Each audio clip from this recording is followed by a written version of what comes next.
Hey guys, so I'm sitting in the back of my 2007 Jeep Commander. It's a V6, it is 4-wheel drive and it's 3.7 liter engine.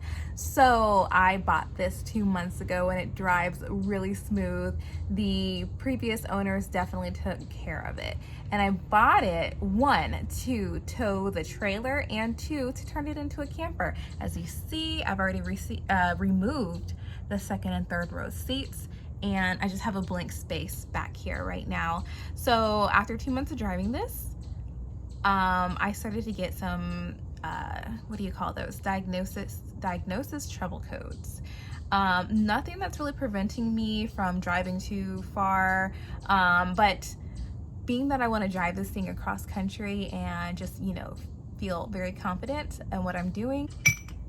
So over the last 2 months, I've decided to do a lot of the maintenance on this myself, being that I want to take this and drive it across country. I want to be able to know how to fix things if they break, or replace things if that check engine light has come on. So I have a few diagnosis trouble codes that I'm working my way through right now. And today I am going to replace the oil pressure switch or oil pressure sensor. It's called both, I believe. I have decided to start posting a few videos on YouTube about this because I'm having a hard time finding videos for the Jeep Commander. You find it for the Jeep Liberty, you find it for the Jeep Grand Cherokee, but not everything is in the same place, and I'm just hoping to help other Commander owners find some of these parts and sensors that have been mentioned, and just kind of like not right up in your face. They're a little difficult to find. So join me. I'm going to try to shoot this as best as I can. It's probably going to be a one-take version. I don't want to be at it all day, so here we go. The first tool that you're going to need is a socket wrench and this special deep socket made just specially for removing the oil pressure switch. Optional tools that you can use is pliers. Is that what these things are called? Oh, it says it right on here. Hold on. Yes, locking pliers, regular pliers, to remove the switch to unplug the switch from the wiring harness. And then I have this extra pipe to give me some length, kind of to turn this into a breaker bar, just give me some length and extra torque in order to get it out. I don't know how deep-seated it's set in there, and I think it might just make it easier. So I'm pretty lucky that I didn't buy the Hemi engine, because the 3.7 liter V6 without the Hemi has all of this room in the engine bay, or whatever you call this, the hood, whatever. I have tons of room. I might actually be able to fit down there, like as a human, fit in there. So a lot of things that other Commander owners would have to access from the bottom, I can access from the top. So diving deep, to find the oil pressure switch, you want to find the oil filter. My oil filter is right here. I literally can change it from above. It's super cool. And right above the oil filter, you should see, I'm going to point it out to you, this plug right here. Set behind this plug, once you unplug it, is the oil filter switch, and that's what we're attempting to get to today. So let me find a good place for me to prop you up so you can see everything that we're doing. 2 items of note before I get started. My plug that leads to my oil pressure switch does not come with the red tab that most of you guys are going to encounter. That red tab locks the switch in place, and a lot of people have struggled to undo it. Well, I am pretty sure whoever owned this before me, or perhaps the mechanic that worked on it, has broken that tab off, so I don't have that struggle. So my removal of the plug is going to be a lot simpler than yours probably. Second item of note is, I don't know if I'm supposed to drain the oil before I get started, and I'm really hoping that I don't need to, because As soon as the oil light came on, I just assumed I needed to do an oil change because maybe I was excited to do an oil change, and that's what I did. And I have all this fresh new golden oil in my engine, and I just really don't want to dump all that out and just to have to do another oil change and put it back in. So yes, like I was saying, let me find a good spot for you and then I will get started. I'm super sorry if you do have that red tab that keeps this plug locked into place, but with these pliers, it was so easy for me to remove this.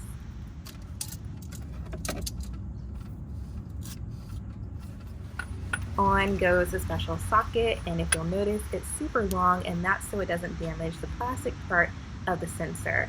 And here I tried several tools to fit in here so I could turn the socket, but I did give up and switch over to my impact driver. So I made pretty quick work of getting that out with the impact driver.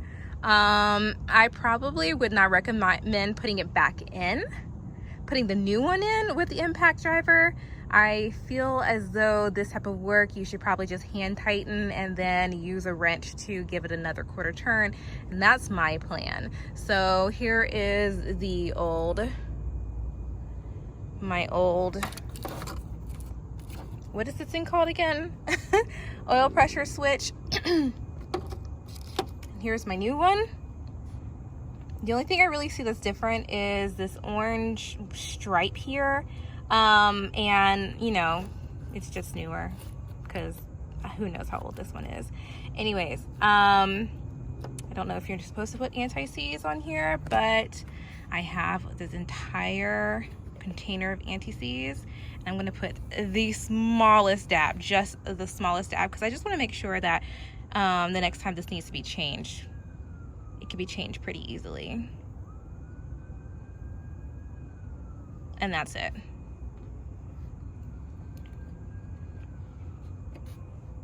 Okay guys, I've kind of lost the hole that we're supposed to be putting this back into, and I'm just kind of hoping that this is it. So, just drop the whole sensor down into, down there. All right. Oh, I see it. Got it. Okay, let's get back in there. Okay, oil filter, little hole. All right, stay where I can see you.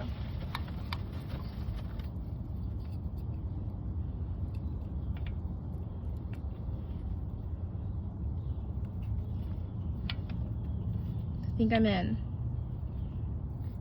Am I? All right.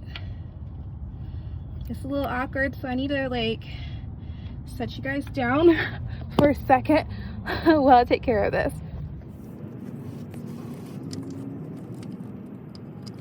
We're in, and now we I guess we just grab the little plug and plug that back in, whichever direction that's supposed to go.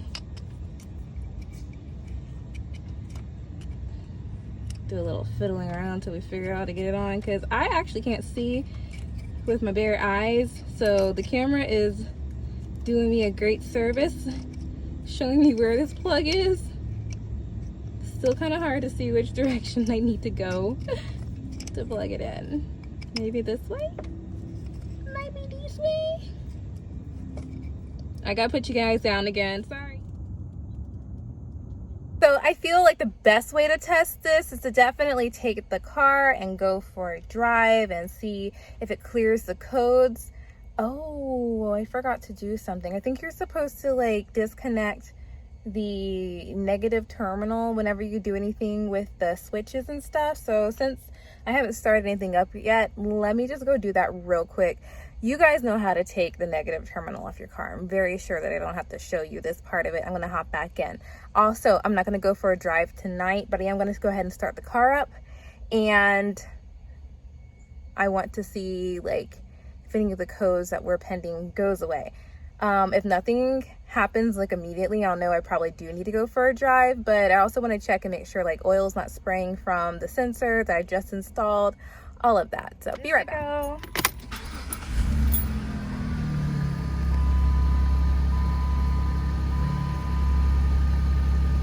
check engine light, no oil light as of right now. And let's flip over and check the OBD2 sensor. Using the Fixed app and their accompanying OBD2 sensor, and I got it from their website for about $20. And as you'll see, I still have my 4 diagnosis trouble codes, so that means I need to hit the road.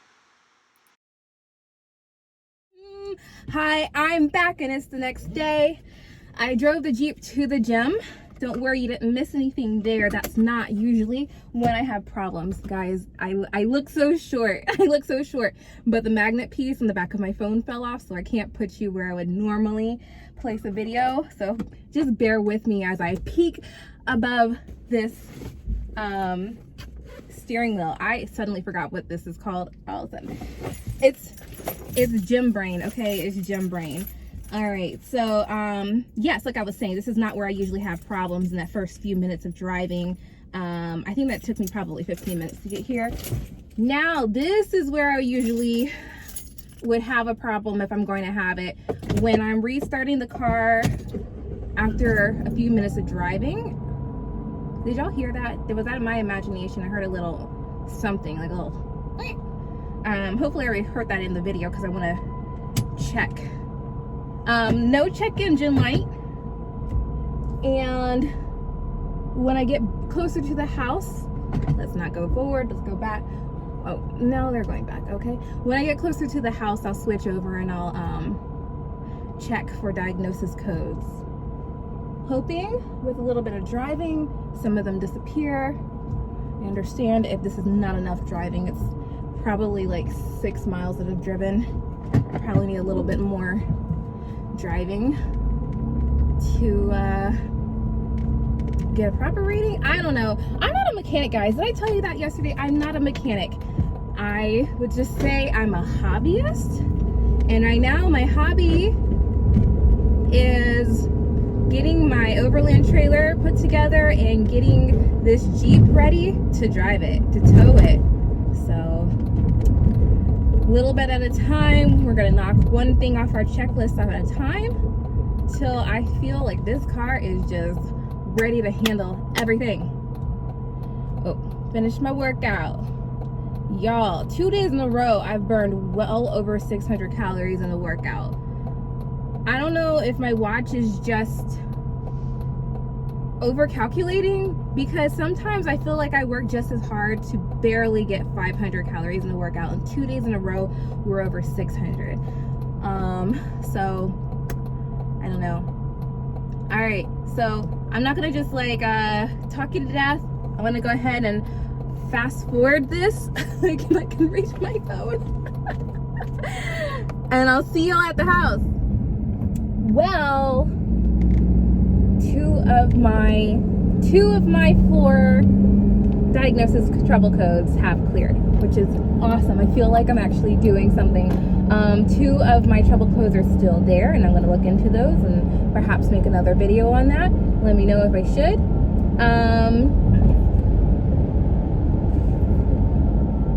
I can't say my drive was free of all problems. I did feel when I hit the gas, it feels as though like it feels like the fuel is sputtering into the engine, or the engine's sputtering or something like that. It feels like there's a clog. I'm not a mechanic. I really don't know if like what I am describing means anything to anybody, but that's how it feels. Like I hit the gas and it's like sputter, sputter, sputter, and I can actually, sorry about that, I can actually push the gas more and power through it, or I can let my foot off of the gas and give it a few seconds and then gently accelerate again, and you know, keep going. It hasn't shut off on me or anything like that. Ooh, that's a positive. The car hasn't shut off on me yet. We haven't made it back to the house just yet, so just give me a moment. I'd like to say the car hasn't shut off on me on this ride, so just let me get there. We're almost there, about to turn on my street right now. But yeah, we're not all the way there, although I feel as though we could drive further than we could yesterday, so that's always progress. Always progress. I got to think about what I'm going to do today. So if my car cools down enough, by the time I get off work, I will put the second oxygen sensor in. That took me about 2.5 hours the other day. Getting the oxygen sensor out. I think this will take less time now that I know what I'm doing. So I mean, I knew what I'm doing in theory, but I hadn't done it before, so I was nervous that I was going to put too much pressure on it, crack the oxygen sensor in the tank, don't know, you know, that type of thing. I did not do that. Actually, it came out very well. So yeah, I'm going to let the car cool off for a couple of hours, and then I'll come in and I'll put that second O2 sensor in. Should I video myself doing that? I'm going to go ahead and video myself doing that for you guys. And if you want me to continue on with these videos, please let me know. I'm not going to tell you to like, comment, and subscribe just yet, because I don't know how good this series is going to do. But if you feel like it, you can. See you guys later.